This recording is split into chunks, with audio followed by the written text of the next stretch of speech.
Самые нужные формулы во время экзамена в 9 классе. Это теорема Пифагора, используется в прямоугольных треугольниках. Квадрат гипотенузы равняется сумме квадратов катетов. Следующее – это площадь. Как мы считаем площадь прямоугольника? Длину умножаем на ширину.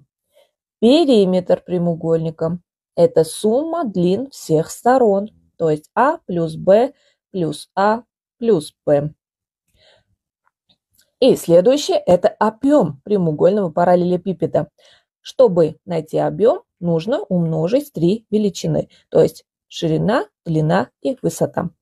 И последняя формула, которую обязательно нужно знать, это формула движения, то есть расстояние равняется скорость умножить на время.